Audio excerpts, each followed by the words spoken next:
All right, this is the Real Housewives of Salt Lake City, season 6, episode 14, My Big Fat Greek Mother's Day.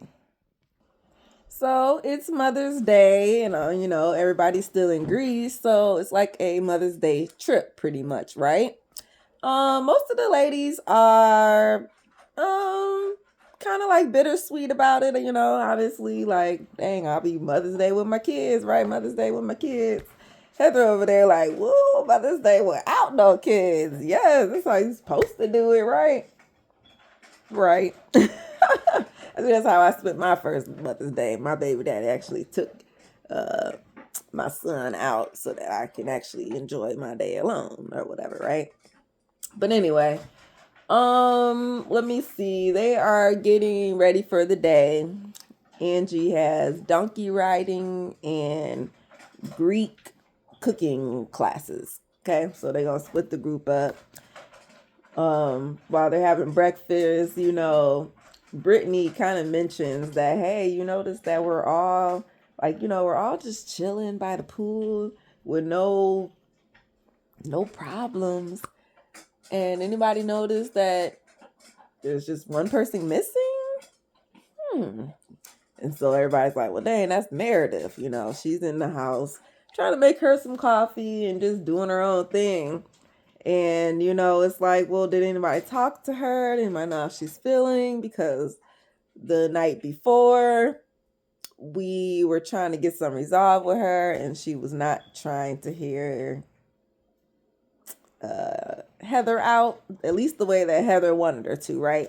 She was being very dismissive and all this stuff, and she wanted to do one-on-one, but Heather wanted to do it all in front of everybody else, which, starts a trickle effect around the room. So technically, things don't get resolved, right? So Mary goes in to go see if Meredith is doing all right. Meredith trying to tell her, like, nah, like, I'm just so over it. These girls is just being mean girls toward me. Heather over here, right, dictating all the damn conversations, trying to put me in the hot seat, and I'm just so over it. Like, I'm over it. Whitney ain't my friend, trying to say these accusations against me. And Mary, always the woman of the word, gotta just tell her, like, look, you just need to suck it up and face it, pretty much, and we'll get over it, right? So she's like, oh, all right, whatever. So we're getting on the Sprinter bus on our way to our events or activities, and Heather is asking Meredith how she's doing and everything, right? And of course, Meredith is trying to, she's upset, right? So she's trying to be nice, nasty here by just telling them, like, listen, um, maybe I'm just too smart for y'all. The way I speak is just too eloquent and I'm too educated. Y'all ain't understanding what I'm saying. Y'all twisting stuff on me, throwing it back in my face. Y'all don't want to hear my side. It's just all Heather's fault. Heather's fault. Ever since the plane ride, I just can't say nothing without somebody just criticizing me. And of course, Heather's trying to tell her, no, no, no, that's not what it is. We're just trying to tell you that, being in our friendships, that you're supposed to acknowledge. And in the midst of her trying to explain this, Meredith's phone rings and she answers it. It was, I think, Brooks to say Happy Mother's Day. So they, like, in the confessional, like, oh shoot, did Heather just answer the phone on you while you was trying to talk to her? And of course, Heather fashion replays and mocks her, like, yes, very rude of her. But listen, like, she got an attitude with you, so what you expect? So, in the Sprinter, after she hangs out with Brooks, she kind of get a little emotional here. Like, oh, I'd rather be at home, my friends, my family. You guys, I don't want to be here with y'all. And they like, whatever. Like, we're happy to be here. But anywho, Heather explains herself, like, basically, I speak my mind to you, and what you give me is a bunch of mess, or you don't acknowledge, what I'm saying and my feelings.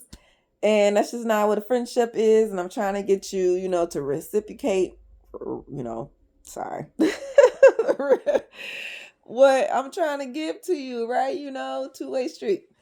And Meredith just gives her a good, oh, I'm sorry. And that's just all I can got for you right now. So Lisa, like, I mean, what the hell? Like, can we just not just push can we stop beating around the bush and just say what's the real problem here? Whitney back here, you the one, she can't trust you and all this stuff. And Brittany, because Heather wanted her to apologize to Brittany and Whitney. And Whitney's like, Whitney and Heather's like, well, see, Lisa, this is what we talking about. We trying to talk to Meredith, and here you go, picking up the slack on, what we trying to get down with our business with her. But why do you need to butt in with your 2 cents? And, Whitney was trying to explain that, okay, well, I wasn't trying to come at you, this and this and that. And Meredith, of course, was like, well, yeah, you called me saying I got mental illness problems, saying I got substance abuse problems. Like, why you keep coming at me? And Lisa pipes in again. And they're like, no, Lisa, no. I can't even talk. I'm trying to talk to her, but I don't need your 2 cents. They get off the Sprinter bus and Meredith is mad. She like, you know what, bump this. I'm just about to go. So she just starts walking because she like, I ain't got nothing else to say. And mind you, the group that she's supposed to be in to take the cooking class is Heather, Brittany, and Whitney. So literally Andrew done set her up to be with all the people that she needs to have conversation with. Wow, Angie, Lisa, Bronwyn, the Gold, and ride on some donkeys. Oh, and Mary. Look, of course Mary want to ride on a donkey. Jesus, well, I don't know if Jesus rode a donkey. Did he? He probably did. So the cooking ladies start their class pretty much without Meredith, and the donkey girls go over there and get their rides. Everybody was enjoying themselves. Angie giving her little Greek history and her family, how, her father used to ride donkeys and stuff on transportation, blah, blah, blah, blah. But Mary back there, see, I thought she was gonna enjoy it, but nah, she was back there struggling. So Meredith eventually shows back up.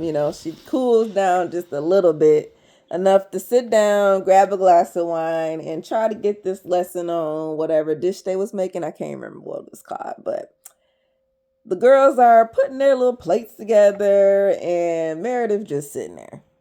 So the chef go up to her, I think his name was Giovanni. He was like, is you okay, whatever? And she was like, no, I'm not okay. He was like, oh, can give you a hug and stuff, drink some wine, let's be kind. And she was like, well, unfortunately, some of the ladies here have not been kind to me, or just haven't been kind. So he, trying to do his best to try to, lighten her up a little bit while she's over there. I miss my son. It was the only opportunity I could talk to Brooks, but he's on a flight now, so I can't talk to him, and I'm going to miss him all day. And Brittany just so happened to say, well, I mean, shoot, I ain't talked to my kids in like 3 years.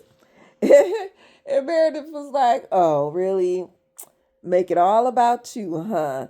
And Brittany like, for real, in her confessional, she like, see, listen, Meredith, see, that's why I kind of like Brittany here a little bit, because she be pointing out the stuff that don't nobody else want to say. Like, yeah, Meredith be deflecting a whole lot. Well, they had mentioned this before, but she, how when they be going at her to ask questions and stuff, not, she will go into her lawyer denial. I don't recall, I don't remember, them type of, she'll slide into that range. But then on the other hand, she'll flip it to say, well, oh, you know what? I just had a bad day today. My daughter, she got sick and had to do this and do that. Or, oh, my husband, his job did this and this and I had to deal with this. Oh, well, my father passed and I don't know. Or Or well, I don't even know if her dad or not, but I'm just like it's always something. Oh, my friend had this disease and it's awareness day. And I'm just so yeah. Deflection 102, Meredith. So we flip back over to the donkeys, and of course they're trying to figure out hopefully they doing all right in the cooking. And they're just trying to explain to Lisa how they just want Meredith to just it's all about this acknowledgement and getting deep with each other so we have better understanding and we know how to be better friends to each other and all this type stuff, right? And they just trying to tell Lisa, like, I mean, you keep jumping in to help her out, but maybe if you just, pull back a little bit to let us we can maybe finish a whole conversation with her without you trying to help her all the time. You know what I'm saying? Like Heather and Meredith got to figure this out by themselves, not with you helping them, right? So of course Lisa's like, yeah, yeah, yeah, I hear y'all. And in confessional, she's like, yeah, I hear them all right. In one ear and out the other because I'm still gonna have my girl back. So I don't give a what they talking about. Again with this Lisa trying to bring Whitney and Meredith together, knowing that and Whitney or Heather and Meredith had to deal with their issues first. I mean, it doesn't matter who wanted to deal with what, but it was Heather who was starting it with her mess. Whitney wasn't even stressed about what she was trying to go through. But anyway, the rest of the donkey girls meet up with the people at the table. Okay, so they all about to eat and stuff with all the food that they just cooked up or helped cooked up or whatever. Watch the chef cook, and they was trying to get ask did anybody we get resolved while we was gone? What was going on? What y'all talk about? And they say, oh, well, Meredith is a little bit sad, about missing the kids and stuff. So how you feeling, Meredith? And she's like, well, yeah, obviously I can't talk to Brooks and I had a rough day today, so that would have helped me out had I got to talk to him and everything, right? So Lisa like, okay, cool, that's all cool and dandy, because everybody's like, oh, I miss my kid too. Who cares? Join the club, whatever, whatever, whatever.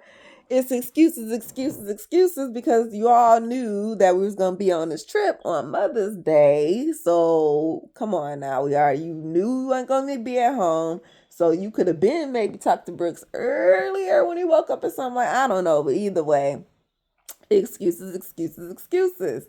And Lisa was like, well, yeah, I don't think she's mad about missing her son on Mother's Day. I think she's really mad about Whitney. And that's what I was saying. Like, dang, Lisa, you just keep wanting to bring this issue up. But since you keep bringing it up, then we might as well talk about it. So Whitney takes the opportunity to just look at Meredith and say, like, look, okay, so what I said about, the drugs and alcohol, the rumors and the nastiness against you, I know that those things can be very damaging and, it could, pretty much escalate into something that we don't want it to go to, right? So I do apologize for that. I'm sorry. I'm gonna take it back and I'm gonna try to move on. 10 ones and 10 twos. That's what we nicknaming going number one and number two. If you had a 10-1, I guess that's a PP. 10-2, that's a dump. So we get back from dinner or lunch actually, and we're going swimming in the pool, we're drinking, eating our snacks, and it was actually fun. Meredith came out with her swimsuit reveal. It was actually the prettiest swimsuit outfit of everybody else's. Okay, I'm gonna have to look this up and see if I can buy me one, or if not, one that's similar to. Okay. Anywho, they having fun, kicking it, joking, talking about when your first kiss and what's the craziest things you ever did, stuff like that. Have you kissed the girl? Did you like it? I think Brian was the only one on that little spectrum of the, same sex experiences. We already know Whitney Rose, a little wild child over there. Um, What, Brittany admitted to kissing about 300 men? Mm, I don't know. I don't know if I would like necessarily say the number that I kissed of the men, just because, obviously probably didn't do all of them, but okay, girl, she got a little spreadsheet she keep up. I used to have a list, but I don't know, I threw that shit in the trash. But anyway, um, no, goddamn 300. Where the fuck do you find 300 men? Okay, listen, I don't know. Um, I know it's like a span of over some years, obviously, right? But damn. Um, what else? Then they were just happy that Meredith finally loosened up. Her kids sent her some flowers. So wow, she finally got your Mother's Day that you wanted, right? So, all good and fun.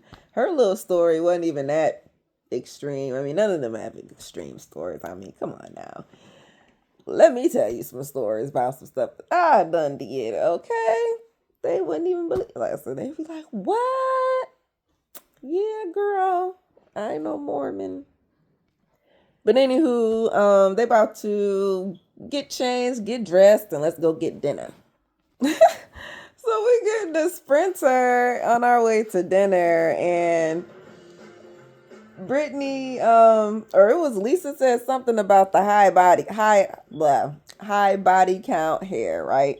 So Brittany was like, "Oh, guess what? I trademarked it." And Lisa's like, "Oh no, you can't do that. You didn't say it. That's Angie's thing." And Angie's like, "Right? Why would you do something like that? That's crazy. I'm the one who said it. You ain't got just cause like you ain't got nothing else that you can do but try to make some money off somebody else. Like, how dare you?" And she's like, "Well, whatever. I mean, listen, I'm the one that was the victim of the line, right? So why not?" So they're going a whole little back and forth about she shouldn't have did it. Like, I can't believe you. And again, she if you looked at her face, like it was, she was getting red and everything a little bit, but then it was like, oh shoot. Now they're about to come back. Look, now they're coming at me again, all over again. Brittany versus everybody. Yeah, Angie just straight going mean girl all the way. Like, girl, you got ugly hair. I don't even like your hair. Your hair is ugly. Your hair is too long for your age. Like, I was either considering taking off some of the length of my hair because they're like, girl, y'all all got the same hair length. What are you talking about? No, her hair is trashy. My hair is better.